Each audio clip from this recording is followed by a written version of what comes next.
तो फाइनली आज मैंने ज्वाइन की थी फायर एमसी सीजन 5 में। मैंने इसमें 160 आवर सर्वाइव किया था एंड सारे गोल अचीव करने में फेल कर गया था क्योंकि उस टाइम में एकदम नया था। ना ही मुझे ग्राइंडिंग के बारे में पता था, ना ही मुझे बेस के बारे में पता था, ना ही मुझे फार्म्स के बारे में पता था। लेकिन उस टाइम से अब तक मैंने काफी सारे पब्लिक सर्वर में खेले एंड उनको डोमिनेट भी किया है, तो मुझे काफी ज्यादा एक्सपीरियंस हो गया एंड मुझे ये भी पता चल गया कि एक सीक्रेट बेस कैसे बनाते हैं जो कि किसी को ना मिले। मतलब ऐसा नहीं हो सकता किसी को ना मिले, लेकिन हाँ काफी रेयरली रेड हो। एंड ऐसे कौन से फार्म्स है जो हमको बहुत ज्यादा पैसा देते हैं एंड ऐसे कौन से फार्म्स है जिनकी तरफ हमको देखना भी नहीं चाहिए। एंड इस सीजन मेरे कुछ नए गोल्स है जो तुमको आगे वीडियो में पता लगते रहेंगे। तो चलो फटाफट वीडियो को शुरू करते हैं। लेकिन उससे पहले तुमने सब्सक्राइब नहीं किया तो कर लेना। हम लोग बहुत ज्यादा पास है 13.5 सब्सक्राइब के एंड 500 लाइक्स का एम है। एंड अगर 24 आवर्स के अंदर 500 लाइक्स हो जाते हैं तो फायर एमसी का नेक्स्ट वीडियो मैं बहुत जल्दी लेके आना रहा हूँ जो कि बहुत ज्यादा एपिक होने वाला है। सो बिना टाइम वेस्ट किए चलो फटाफट वीडियो कंटिन्यू करते हैं। तो मैं फाइनली ज्वाइन हो चुका हूँ फायर एमसी। हमेशा ही तेरा लेट हूँ, मैं पता नहीं क्यों भाई। पहला दिन मैं कभी खेल ही नहीं पाता फायर एमसी, हर बारी कुछ ना कुछ काम आते हैं। तो चलो फटाफट सीजन 6 ज्वाइन करते हैं। ये लोग इकोनॉमी लेके आए क्यों है भाई? 10 प्लेयर्स खेल रहे हैं बस। मैं तो लाइफ स्टाइल में जाने वाला हूँ, मैंने आज तक इकोनॉमी खेली ही नहीं ना खेलूं। जो फर्स्ट टाइम ज्वाइनिंग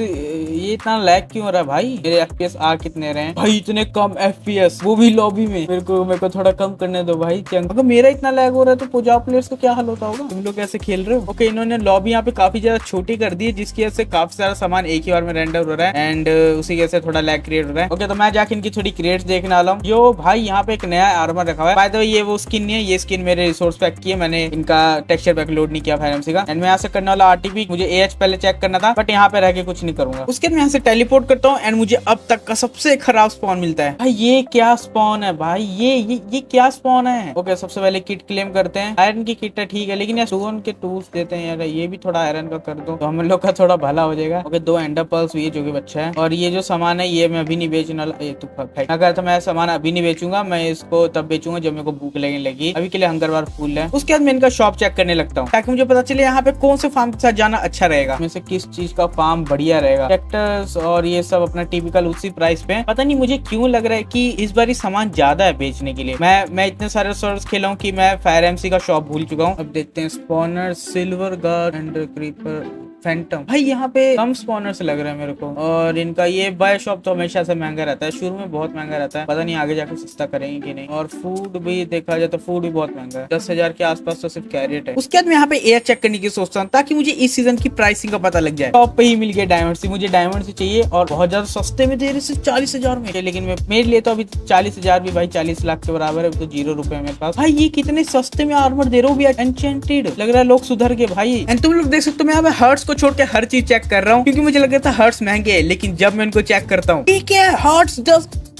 10,000 में। पिछले सीजन 2 लाख का मिलता था भाई, सिर्फ 2 लाख से डायरेक्ट 10,000 पे। ओके, हमारा एक एम ये है कि हमको यहाँ पे फुल हार्ट्स करने हैं अगर इनकी प्राइस ना बढ़े तो। उसके बाद मैं इनका फिर से शॉप चेक करने लगता हूँ ये देखने के लिए कि किसका फार्म बनाना चाहिए। मेरे को कुछ समझ नहीं आ रहा। ओके, एक चीज है, मैंने अभी सोचा नहीं कौन सा फार्म बनाना है, लेकिन हाँ कोई भी फार्म बनाऊंगा उसके लिए मुझे सामान चाहिए एंड सामान के लिए मुझे पैसा चाहिए एंड पैसा के लिए मुझे फिर से सीजन 5 की तरफ सबसे पहले कैल्प माइन करने जाना पड़ेगा। पिछले सीजन वाली स्ट्रेटेजी ओपी थी। शुरू में कैल्प माइन करने से इजिली हमको पैसा थोड़ा बहुत मिल जाएगा एंड वहां से फिर हम लोग एक नए फार्म की तरफ जा सकते हैं। एंड मुझे आइस बाम में छोड़ा हुआ है तो यहाँ पे मुझे कुछ मिलने नहीं वाला। तो मैं यहाँ से जाने के लिए आरटीपी करता हूँ बट मुझे पता चलता है मेरा कूल डाउन पे है, वो भी 6 मिनट के लिए। तो वापस बैक जाने लगता हूँ क्योंकि पीछे मैंने एक नेदर पोर्टल देखा था एंड इन 6 मिनटों के लिए मैं नेदर एक्सप्लोर करने वाला हूँ। क्या तो मुझे कुछ यूजफुल मिल जाए। भाई यार ये नेदर पोर्टल ऐसा मत बनाया करो यार, मेरे को तकलीफ होती है देख के। नेदर में चलते हैं, देखते कुछ मिल जाए। वैसे मेरे पास 6 मिनट है फालतू खर्चे के लिए कि नेदर में कुछ खास बायोम तो दी नहीं है भाई। ये रेड वाली बायोम बहुत बेकार है। तो आर्मर नहीं है मेरे पास, ऊपर से यहाँ पे पिगलिंग मारेंगे। ये क्या भाई? ये खाई पे क्यों लाके छोड़ दिया? मुझे पीछे जाना पड़ेगा। हाँ कुछ नहीं है। तेरी ग्लिच भी अब मेरे दिमाग खराब हो जाता है इस वजह से। 6 सीजन आगे ग्लिच ही नहीं जा रहा। उसके बाद मुझे यहाँ पे फ्री का कुछ सामान मिलता है जिसको मैं कलेक्ट कर लेता हूँ। हाँ तुम लोग आलसी कह सकते हो, ये थोड़ा आलसीपन है भाई। कहीं आगे जा ही नहीं सकता, दूसरी साइड खाई है, इस साइड पूरा लावा है, फिर मैं जाऊँ कहाँ? ओके, यहाँ पे थोड़े बहुत ग्रेवल है, शायद मुझे एक फ्लिंट मिल जाए। ओके, मिल गया। उसके बाद मैं ऊपर ब्लॉकअप करने लगता हूँ क्योंकि मैं रास्ता भूल गया था नेदर पोर्टल का। एंड ऊपर जाने के मुझे नेदर पोर्टल दिखता है, मैं पर्ल करके जाता हूँ, ऑलमोस्ट पढ़ने वाला होता हूँ लेकिन हाँ सेफली आ जाता हूँ। और बाहर आने के बाद मैं आ जाता हूँ कहीं केव में। अब पता नहीं यार कैसे मैं केव में आ गया। फिर उसके बाद मैं कोऑर्डिनेट चेक करता हूँ तो मुझे पता चलता है कि ठीक है हम लोग ज्यादा नीचे नहीं है, सरफेस पे ही है। एंड 4-5 ब्लॉक डिग करके वापस सरफेस पे आ जाता हूँ। लेकिन अभी भी मैं आइस बायोम में था एंड यहाँ पे मुझे बैरी मिल गई थी। ये दूसरा वाला आइस बायोम था, ये वो वाला नहीं था जहाँ से मैं निकला हूँ क्योंकि वहाँ पे कहीं बैरी नहीं थी जिसको ले लेता हूँ भाई क्योंकि इसका फार्म बन सकता है। यहाँ पे फिर से ग्लिच शुरू हो गया था। मुझे समझ नहीं आता ऐसा क्यों हो रहा है। फिर मैं अपना हंगर देखता हूँ जो कि एकदम खाली हो गया था। तो सबसे पहले अपने शुगर केन एंड कैक्टस को बेचता हूँ जिससे मुझे 680 रुपीज मिलते हैं। एंड उसके बाद मैं खाना खरीदने जाता हूँ एंड 680 में मैं सिर्फ 4 ब्रेड ले पाता हूँ, जिसमें से 3 मैं अभी खा लेता हूँ हंगर फुल के लिए एंड एक मैं फ्यूचर के लिए बचा लेता हूँ। इस टाइम हमारी हालत बहुत खराब है भाई, बहुत गरीबी है, इसलिए हमको जल्दी से जल्दी एक सी ढूंढना पड़ेगा। इसलिए मैं एक बोट बनाता हूँ एंड एक नदी को फॉलो करने लगता हूँ सी ढूंढने के लिए। लेकिन यहाँ जाने से पहले अपनी टीम बनाता हूँ एंड यहाँ पे होम सेट कर लेता हूँ, क्योंकि भले आइस में मुझे कुछ नहीं मिलेगा लेकिन यहाँ पे फिर भी आइस है जो कि फार्म्स में बहुत ज्यादा काम आती है। एंड होम सेट करने के बाद मैं अपनी जर्नी को कंटिन्यू करता हूँ। काफी दूर तक आगे जाने के बाद मुझे सी नहीं मिलता है, ये नदी खत्म होने का नाम नहीं लेती। तो मैं यहाँ पे प्लेन्स बायोम में रुकता हूँ एंड मेरे को याद आता है कि पिछले सीजन मैंने एक मैप का यूज किया था। उस मैप से होता है कि हमको आसपास की चीजें दिखने लगती है जिससे हमको सी ढूंढने में थोड़ी आसानी होगी। एंड इस बारी मैं एक न्यू वर्जन पे खेल रहा हूँ एंड इसमें वो मैप इंस्टॉल नहीं है। सो अभी मैं लेफ्ट करने वाला हूँ एंड उस मैप को रीइंस्टॉल करके आने वाला हूँ। तो मैं आ गया उस वाले मैप को डाउनलोड करके एंड तुम लोग देख सकते हो अब मेरे को आसपास का सब कुछ दिख रहा है। इससे हमको सी ढूंढने में बहुत ज्यादा आसानी होगी। अभी के लिए ज्यादा चंक्स लोड नहीं है क्योंकि अभी भी मैंने इसको इंस्टॉल किया है। तो चलो अपनी जर्नी को कंटिन्यू करते हैं एंड आई होप अब सी हमको थोड़ा जल्दी मिल जाए। तो काफी देर चलने के बाद मुझे यहाँ सी नहीं मिलता है एंड मेरा हंगर बहुत ज्यादा डाउन हो गया था। एंड अगर ये हंगर 3 बार से पहुंच गया तो तुमको पता है कितना तगड़ा ग्लिच होगा, मैं आगे मूव नहीं कर पाऊंगा। इसलिए मैं एक जगह पे रुकता हूँ एंड यहाँ से थोड़ा फूड जमा करने लगता हूँ एंड उसको कुक करने के लिए लगा देता हूँ। लेकिन तभी मेरा पे हंगर खत्म हो जाता है तो मुझे उल्टे पाँव अपने वहां तक जाना पड़ता है, खाना निकालता हूँ, खाता हूँ एंड फाइनली अब हम लोग थोड़ा फ्री है एंड मैं थोड़ा बहुत पैक भी कर लेता हूँ आगे फ्यूचर के लिए एंड वापस समुद्र ढूंढना शुरू करता हूँ, क्योंकि अगर समुद्र नहीं मिला तो ये वाली सीरीज शुरू होने से पहले ही खत्म हो जाएगी। तो किसी ने आगे का रास्ता ब्लॉक कर रखा था तो मैं लैंड का यूज करने की सोचता हूँ, बट यहाँ पे बहुत ज्यादा ग्लिच हो गया था। मैं एक स्पॉट से आगे बढ़ ही नहीं पाता, ना ही आगे ना ही पीछे, पर फिर भी जैसे तैसे इस जगह से बाहर निकलता हूँ, बोट लेता हूँ एंड समुद्र ढूंढने की फिर से कोशिश करने लगता हूँ। काफी देर तक घूमने के बाद मुझे यहाँ सी तो नहीं लेकिन विलेज मिल जाता है एंड इस विलेज में तुमको पता है हमेशा की तरह कुछ नहीं होता, ना ही विलेजर्स ना ही लूट। बट इस विलेज के पास में एक बहुत बड़ा सी जैसा कुछ था, देखने में ऐसा लग रहा था कोई मीटियोर आके गिरा है यहाँ पे, क्योंकि एक बड़ा सा गड्ढा हो रखा था और ये गड्ढा बहुत ज्यादा नीचे था, इतना कि मैं एक सांस में इसमें नीचे नहीं जा सकता था, इसलिए मुझे एक बारी ब्रेक लेना पड़ता है। और यहाँ से तुम लोग देख सकते हो ऊपर देखने में पूरा सर्कल जैसा दिख रहा है, ऐसा लग रहा है कि बस मीटियोर आके इस पे गिरा है। और नीचे जाने पे यहाँ पे पूरा ऑब्सीडियन था। पता नहीं भाई ये कैसा जनरेशन है वर्ल्ड का, ये बहुत ज्यादा अच्छा था। अगर ये मेरे सर्वाइवल में होता तो यहाँ पे बहुत तगड़ा बेस बनाता, लेकिन मैं अभी फायर एमसी में बड़ा बेस बनाना मतलब रेडर्स को इन्वाइट देना। सरफेस पे आने के बाद मैं अपनी बोट निकालता हूँ आगे बढ़ने लगता हूँ, क्योंकि मुझे लग रहा था मेरे को फाइनली एक सी मिल चुका है। लेकिन ये एक सी नहीं था, ये एक तरीके से एक लेक थी जो कि यहाँ पे एक नदी के साथ कनेक्ट थी और कुछ नहीं। यहाँ पे ना ही कोई कैल्प था ना ही कुछ मेरे मतलब का सामान, बट यहाँ की लोकेशन अच्छी थी, इसलिए मैं इस वाले घर पे अपना होम सेट करता हूँ। सेट होम लिख के, जो कि फायर एमसी का पुराना कमांड था, फायर एमसी ने नया कमांड निकाला है होम सेट का, जो कि वीडियो में मुझे तक पता नहीं है। होम सेट करने के बाद मैं यहाँ पे एयर चेक करता हूँ, यहाँ मुझे एंडरमैन स्पॉनर दिखता है। एंडरमैन स्पॉन देख के सोचता हूँ कि पहले एक बार स्केलेटन स्पॉनर चेक करते, मैंने अब तक चेक नहीं किया। स्केलेटन स्पॉनर लिखने पर कुछ आता ही नहीं है, सिर्फ स्केलेटन का सिर आता है, जो कि मुझे कुछ समझ नहीं आता कि ऐसा क्यों, कोई भी लोग स्केलेटन स्पॉनर क्यों नहीं बेच रहा। तो मुझे लगता है शायद स्केलेटन स्पॉनर की वैल्यू कुछ ज्यादा ही बढ़ चुकी है, इसलिए मैं यहाँ से आ जाता हूँ डायरेक्ट AFK करने, क्योंकि एंडरमैन स्पॉनर बहुत ही ज्यादा महंगा बिक रहा है, मुझे इजिली 1 मिलियन दिलवा देगा। एंड अगर मैं ग्राइंडिंग करने बैठूंगा कैल्प से तो उससे 1 मिलियन करने में बहुत टाइम मिलेगा। ऊपर से मुझे अभी तक कैल्प मिली भी नहीं है तो उसमें और ज्यादा टाइम मिलेगा। एंड एक एंडरमैन स्पॉनर 550 पॉइंट्स का था, जिसके लिए मुझे 18.5 आवर्स तक AFK करना था, जो कि मैं शुरू कर देता हूँ। एंड थोड़ी देर में ये पूरा कंप्लीट हो जाता है, जिसके बाद मैं काफी ज्यादा खुश हो गया था। तो फटाफट से मैं RTP करता हूँ एंड एंडरमैन स्पॉन को क्लेम करता हूँ। एंड पता नहीं क्यों मेरे को इतना खराब स्पॉन आजकल मिल रहा है फायर एमसी में RTP के बाद, कभी या तो पूरा बर्फ दे रहे हैं, कभी पूरा बंजर, कुछ बढ़िया स्पॉन मिल ही नहीं रहा। बट हाँ, मैं वापस स्पॉन पे आता हूँ एंड एक कोने लेके वहां पे मैं बेचना शुरू करता हूँ। सबसे पहले मैं एंडरमैन की प्राइस देखता हूँ, जो कि 1.8 मिलियन थी, तो मैं 1.6 मिलियन की इसको बेच देता हूँ ताकि थोड़ा सस्ता लगे और कोई इसको जल्दी खरीद ले। एंड जब तक ये बिक रहा था तब तक मैं यहाँ पे एज ग्राइंड करना शुरू करता हूँ, जहाँ पे मुझे काफी सारी चीजें पता चलती कि इलाइट्रा बहुत ज्यादा सस्ता मिल रहा है। मतलब कुछ लोग हैं उसको 2 मिलियन में बेच रहे हैं, लेकिन ज्यादातर 700 के आसपास मिल जा रहा है। एंड काफी देर एज ग्राइंड के बाद भी कोई मेरा स्पॉनर नहीं लेता, तो मैं यहाँ पे डायरेक्ट प्रमोशन करना शुरू करता हूँ। एंड इसी प्रमोशन में मैं एक और मैसेज देखता हूँ, जिसमें एक बंदा काफी सारे स्पॉनर्स खरीद रहा था अलग अलग, तो मैं उससे पूछता हूँ मेरा एक ईमैन का कितना देगा। एंड इतनी देर मुझे एक और बंदे का ऑफर आता है जो मुझे 1.2 मिलियन दे रहा था मेरे एंडरमैन स्पॉनर के लिए, जिसके लिए मैं थोड़ा वेट करता हूँ, क्योंकि मुझे लग रहा था मेरा एंडरमैन स्पॉनर 1.5 मिलियन में जाएगा। एंड मैं फर्स्ट वाले बंदे के रिप्लाई का वेट कर रहा था, बट वो मुझे कहता है कि वो मुझे 1 मिलियन देगा सिर्फ। तो मैं सेकंड वाले ऑफर के साथ चल जाता हूँ, उसको 1.2 में स्पॉनर लगा देता हूँ एंड यहाँ से RTP कर देता हूँ। थोड़ी देर में मेरा स्पॉनर वो खरीद लेता है, मेरे पास 1.2 मिलियन आ जाते हैं, जिसके बाद मैं इतना खुश हो गया था कि भाई मैंने आज स्पैम कर दिया था। एंड इस स्पैम की वजह से मुझे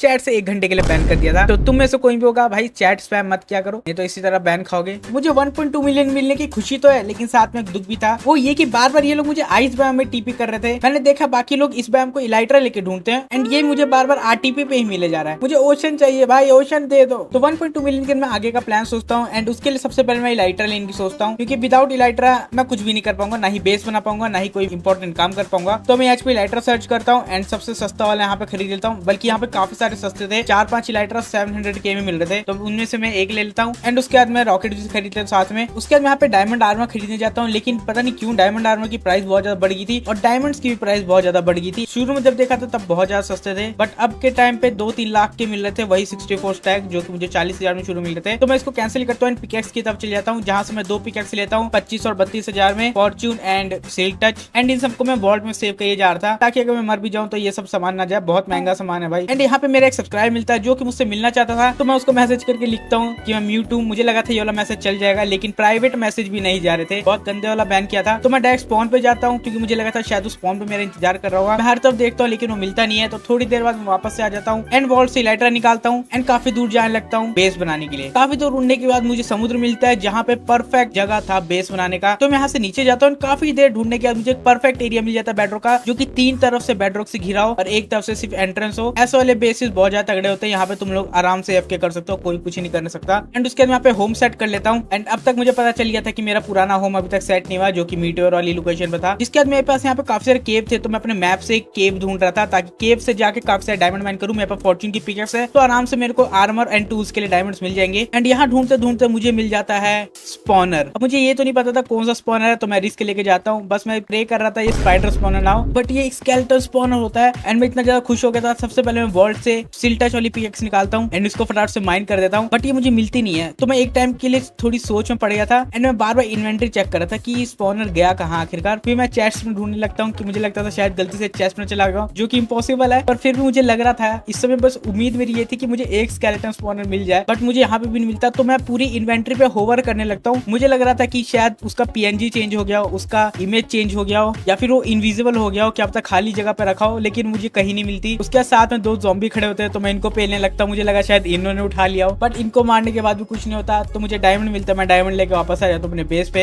एंड अपने लिए एक आर्मर बना लेता हूँ। एंड फाइनली अब हमारे पास एक डायमंड का आर्मर हो चुका था, लेकिन इस बात का दुख था कि मुझे स्केलेटन स्पॉनर नहीं मिला है। एंड मेरे ख्याल से सीजन 6 में इन्होंने स्केलेटन स्पॉनर हटा दिया है, तो अब बोन मिल के लिए मेरे को कोई दूसरा तरीका ढूंढना पड़ेगा। तो मेरे पास वुड खत्म हो गई थी, इसलिए मैं आरटीपी करता हूँ एंड थोड़ी बहुत वुड माइन करके सबसे पहले अपने टूल्स को डायमंड में कन्वर्ट कर लेता हूँ। एंड वहां से मैं डायरेक्ट आ जाता हूँ डर्ट माइनिंग करने, क्योंकि 20 आवर जा चुके हैं, मेरे 1.2 मिलियन से सिर्फ 4 लाख बचे हैं एंड ये पैसा भी बहुत जल्दी खत्म हो जाएगा। एंड अभी तक मैंने एक भी फार्म नहीं बनाया जहाँ से थोड़ा पैसा कमा सकूं। तो डर्ट माइनिंग करने के बाद मैं अपनी बेस के ऊपर सी पे आता हूँ। यहाँ से सबसे पहले शुगर केन जमा करता हूँ। पानी में जाकर देखता हूँ तो कैल्प बहुत ज्यादा कम उगे थे, क्योंकि पानी की गहराई उतनी थी। तो मैं वहां से माइन करके उसको एक गहरी जगह पे लगा देता हूँ, ताकि मुझे ज्यादा प्रॉफिट मिले। एंड वहां से मैं आ जाता हूँ टीम होम पे, क्योंकि अब मुझे टीम होम हटाना था यहाँ से, इसलिए मैं यहाँ से सबसे पहले आइस कलेक्ट कर लेता हूँ एंड वापस अपने बेस पे आके यहाँ पे टीम होम कर लेता हूँ। क्योंकि अगर ये स्टेप मैं नहीं करता तो बार बार मुझे अपने बेस से माइन करके ऊपर आना पड़ता, जो कि बहुत ज्यादा टाइम कंज्यूमिंग है। एंड उसके बाद मेरे पास जितने भी आइस थे उसको मैं वॉल्ट में रख देता हूँ। एंड तुम लोग वॉल्ट में देख सकते हो मेरे पास काफी सारे कैल्प भी है, जो कि मैं फार्म में यूज करूंगा। एंड बाकी सारी जरूरत के सामान है। तो इतनी देर में जितने मैंने कैल्प ग्रो करने के लगाए थे वो सब ग्रो हो गए थे। एंड मैं पहली बार इनको माइन करके फर्स्ट टाइम फायर एमसी में सेल करता हूँ, जिससे मुझे 1100 कुछ रुपीज मिलते हैं, जो कि मेरे लिए काफी थे। एंड इसके बाद मैं चले जाता हूँ सबसे ऊपर अपना बेस बिल्ड करने। नीचे बेस बिल्ड करने का कोई फायदा नहीं है, तुरंत रेड हो जाएगा। एंड ऊपर आने के बाद अपने आसपास एक प्लेटफॉर्म बनाता हूँ, यहाँ पे टीम होम वापस से सेट करता हूँ एंड नीचे की डर्ट को माइन कर देता हूँ। ये सब काम में रात हो गई थी। वापस मैं बेस पे आता हूँ एंड अपने बेस को थोड़ा एक्सपेंड करता हूँ एंड इसको एक फार्म की शेप देने लगता हूँ। ये एक तरीके का कैल्प फार्म है, जो कि हवा में बनता है। ये थोड़ा अजीब है। एंड यहाँ पे तुम लोग देख सकते हो मैंने अलग अलग ब्लॉक्स का यूज किया फार्म बनाने के लिए, क्योंकि मेरे पास रिसोर्सेज की बहुत ज्यादा कमी थी। मेरे पास जो ब्लॉक हाथ में है मैंने उसी को यूज कर दिया। एंड थोड़ी देर में हमारा फार्म बन के कम्प्लीट हो गया है। अब बस हमको काम ये है कि नीचे का जो डर्ट है इसको हटाना है एंड फार्म हमारा काम करने के लिए रेडी हो जाएगा। तो डर्ट हटाने के बाद यहाँ पे स्टोरेज सिस्टम बनाने लगता हूँ, लेकिन तभी फायर एमसी में कुछ तो गड़बड़ होती है एंड ये मेंटेनेंस में चल जाता है। जिसके बाद मैं नेक्स्ट डे ज्वाइन करता हूँ एंड फार्म को कंप्लीट करना शुरू करता हूँ। एंड सारा कैल्प प्लांट करने के बाद हमारा फार्म काम करने के लिए रेडी था, जिसके लिए मैं इसको टेस्ट करने के लिए थोड़ी बहुत कैल्प फेंकता हूँ, लेकिन इनमें से एक भी कैल्प चेस्ट में नहीं आता है। जिसके बाद मैं वापस से ट्यूटोरियल देखता हूँ तो मुझे पता चलता है मैंने यहाँ का कलेक्टिंग सिस्टम बहुत गलत बना रखा है। इस तरह से बनता ही नहीं है, इस तरह के कलेक्टिंग सिस्टम में कभी कलेक्ट होगा ही नहीं। तो मैं इसको रीडिजाइन करता हूँ एंड फाइनली अब ये काम करना शुरू कर गया था। लेकिन यहाँ पे एक बहुत बड़ी प्रॉब्लम थी एंड वो है कि फायर एमसी में अगर तुम लोग कैल्प माइन करते हो एंड उसको तुम पानी में छोड़ देते हो तो थोड़ी देर बाद ही कैल्प गायब हो जाता है। थोड़ी देर भी नहीं, कुछ सेकंड्स के बाद, मतलब 5 या 6 सेकंड का मेरे ख्याल से टाइमर है, कैल्प अपने आप गायब हो जाता है। तो जब तक मेरे कैल्प टूटने के बाद ऊपर जाके फिर नीचे गिर के फिर पानी में होके फिर चेस्ट में जाएंगे, इतनी देर में वो गायब भी हो जाएंगे। जिसके बाद भाई मेरा यहाँ पे बहुत ज्यादा दिमाग खराब हो गया था, इतना कि मैं यहाँ पे डायरेक्ट नीचे कूद जाता हूँ, अपना टोटम आर्मर सब हटा देता हूँ, क्योंकि मेरा हो गया था बस। पर मैं पानी में गिरता हूँ, बच जाता हूँ। फिर वापस ऊपर आता हूँ एंड मैं एक बार इसको ट्राई करने की सोचता हूँ, क्योंकि मैंने पहली हार मान ली थी। लेकिन अभी तक मैंने फार्म टेस्ट नहीं किया है। मैं फार्म को टेस्ट करता हूँ एंड ये अच्छा खासा काम कर रहा था। मैं गलत है यहाँ पे एंड मैं यहाँ पे इतना खुश था मैं तुम लोगों को क्या होता हूँ, क्योंकि मैंने उम्मीद छोड़ दी थी इस फार्म को काम करने के लिए। बट फार्म काम किया, लेकिन हाँ ये 100% के साथ नहीं किया। काफी सारे कैल्प गायब भी हुए हैं। मुझे थोड़ा बहुत प्रॉफिट हुआ जैसे तुम लोग देख सकते हो, लेकिन इससे काफी ज्यादा प्रॉफिट हो सकता था। लेकिन मेरे 24 आवर्स यहाँ पे खत्म हो चुके हैं, इसलिए मैं इस फार्म को रीडिजाइन करूंगा अपने आप फायर एमसी के हिसाब से, ताकि इसमें से मैं मैक्सिमम प्रॉफिट निकाल सकूं। एंड ये जो कैल्प गैप होता है इसका भी कुछ तरीका दोनों को ढूंढना पड़ेगा। तो चलो मैं मिलता हूँ तुम लोग को अगली वाली वीडियो में, तब तक के लिए सबको नमस्कार।